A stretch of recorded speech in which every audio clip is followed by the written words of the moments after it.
Salam puji nama Tuhan, Bapak Ibu Saudara dikasihi oleh Tuhan Yesus Kristus. Puji nama Tuhan, bagaimana kabarnya hari ini saudara? Biarlah setiap dari kita diberikan kesehatan, setiap dari kita diberikan kekuatan untuk kita sama-sama menghadapi pandemi ini.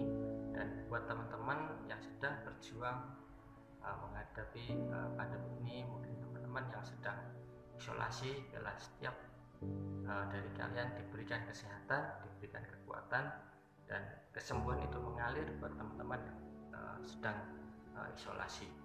Puji nama Tuhan. Dan saat ini saya mau membagikan sedikit firman Tuhan yang terambil di dalam kitab Kisah Para Rasul pasal ke-13 ayat yang keempat.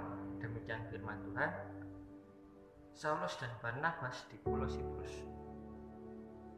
Oleh karena disuruh Roh Kudus, Barnabas dan Saulus berangkat ke Seleukia, dan dari situ mereka berlayar ke Siprus.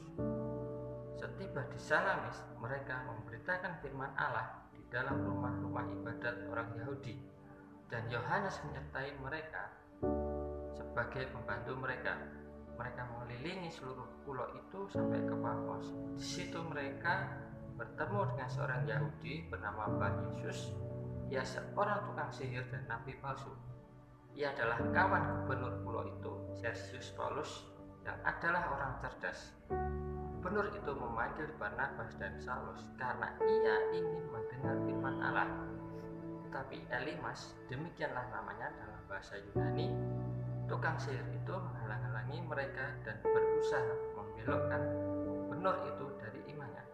Tetapi Saulus, juga disebut Paulus, yang penuh dengan Roh Kudus, menatap dia dan berkata, "Hai anak iblis, engkau penuh dengan rupa-rupa tipu muslihat dan kejahatan. Engkau musuh segala kebenaran. Tidakkah engkau akan berhenti membelokkan jalan Tuhan yang lurus itu? Sekarang lihatlah, tangan Tuhan datang menimpa engkau, dan engkau menjadi buta. Beberapa hari lamanya engkau tidak dapat melihat matahari." Dan seketika itu juga orang itu merasa diliputi kabut dan gelap, dan sambil meraba-raba ia harus mencari orang untuk menuntun dia. Melihat apa yang telah terjadi itu, percayalah gubernur itu ia takjub oleh ajaran Tuhan. Ya, puji nama Tuhan. Apa yang kita bisa pelajari dari cerita ini? Jadi ceritanya Barnabas dan Saulus, dia disuruh oleh Roh Kudus untuk pergi memberitakan firman. Nah, singkat cerita, Paulus dan Barnabas ini mereka berangkat untuk memberitakan firman, dan mereka sampai ke suatu pulau, yaitu Pulau Salamis, Pulau Siprus, dan mereka sampai ke suatu tempat, yaitu Salamis, dan mereka memberitakan firman di situ. Setelah dari situ mereka tidak berhenti, mereka pergi mengelilingi pulau tersebut dan sampailah mereka ke suatu tempat yang bernama Pafos. Nah, di sini ketika saya mempelajari tempat Pafos ini, di Pafos ini banyak digunakan untuk praktek-praktek perdukunan, banyak digunakan untuk praktek-praktek sihir seperti itu ya. Nah, tetapi di tempat ini dipimpin oleh seorang gubernur, dan gubernur ini adalah orang yang cerdas. Nah, ketika gubernur ini dia sedang berjalan-jalan di tempat itu, dan dia bertemu dengan Barnabas dan Saulus, gubernur ini dia langsung memanggil Barnabas dan Saulus ini untuk mengajarkan pengajaran yang dari Tuhan. Gubernur ini dia melihat bahwa ada sesuatu yang beda dalam diri Saulus dan Barnabas ini. Gubernur yang cerdas ini, dia mau merendahkan dirinya, dia mau bahkan merendahkan martabatnya, jabatannya, dan memanggil Saulus ini supaya Saulus ini dia mau memberi memberitakan atau mengajarkan ajaran yang dari Tuhan untuk diberitakan kepada gubernur ini.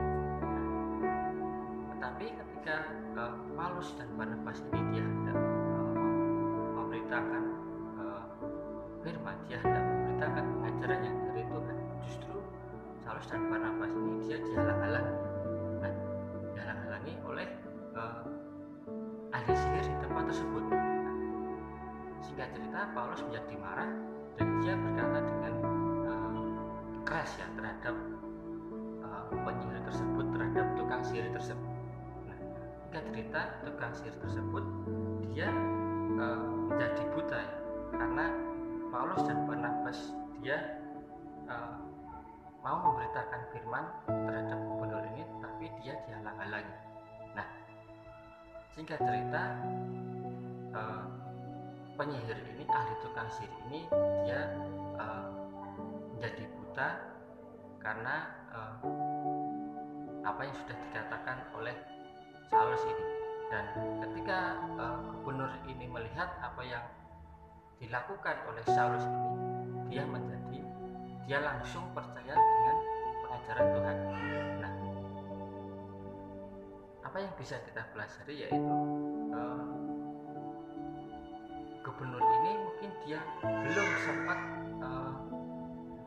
sempat untuk mendengar pengajaran yang dari Tuhan. Mungkin dia belum sempat mendengar pengajaran apa saja yang Paulus punya. Nah, tetapi gubernur ini dia sudah menjadi percaya dengan apa yang sudah dilakukan oleh Paulus ini. Nah, apa yang bisa kita pelajari yaitu Paulus ini dia sudah dipenuhi dengan Roh Kudus, dia sudah dipenuhi dengan kuasa, dan Paulus ini dia mengaktifkan Roh Kudus, dia mengaktifkan kuasa yang sudah diberikan oleh Tuhan terhadap dirinya untuk memberitakan Injil.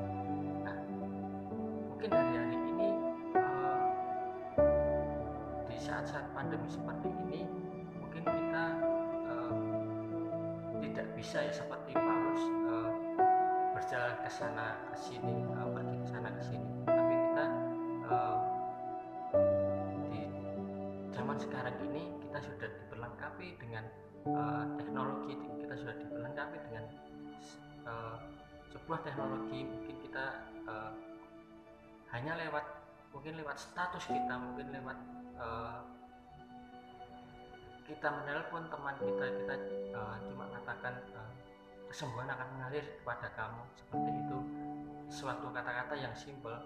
Mungkin itu bisa sudah menjadi tanda bahwa kita sudah mengaktifkan kuasa dalam diri kita. Kita sudah mengaktifkan Roh Kudus yang diberikan atas diri kita. Nah, biarlah hari-hari ini setiap hari kita yang sudah diperlengkapi dengan kuasa, yang sudah diperlengkapi dengan Roh Kudus, kita mengaktifkan kuasa itu, kita mengaktifkan Roh Kudus ini dalam diri kita, dan kita memperkatakan sesuatu yang positif untuk orang-orang sekitar kita. Nah, gubernur ini dia menjadi percaya terhadap Saulus, dia menjadi percaya dengan pengajaran yang dari Paulus. Mungkin gubernur ini dia belum sempat mendengar pengajaran-pengajaran yang dari Paulus, tapi dia sudah melihat tanda dan mujizat yang dilakukan oleh Paulus, dan gubernur ini dia menjadi percaya. Nah, adalah setiap dari kita orang-orang yang percaya, setiap dari kita yang sudah dipenuhi dengan Roh Kudus, yang sudah dipenuhi dengan kuasa Tuhan, kita harus mengaktifkan kuasa itu. Kita harus mengaktifkan apa yang sudah Tuhan berikan dalam diri kita, dan kita katakan di saat pandemi ini, kita katakan sesuatu yang positif buat orang-orang di sekitar kita, buat teman-teman kita yang mungkin mereka yang sedang isolasi mandiri, mereka yang sakit. Kita katakan sesuatu yang positif, dan mereka menjadi dikuatkan, mereka menjadi iman mereka ditambahkan, dan mereka percaya bahwa akan ada kesembuhan dalam diri mereka. Itu sudah menjadi tanda bahwa kita sudah mengaktifkan kuasa dalam diri kita. Puji nama Tuhan. Bapak Ibu Saudaraku, mungkin itu yang bisa saya sampaikan buat Bapak Ibu Saudara.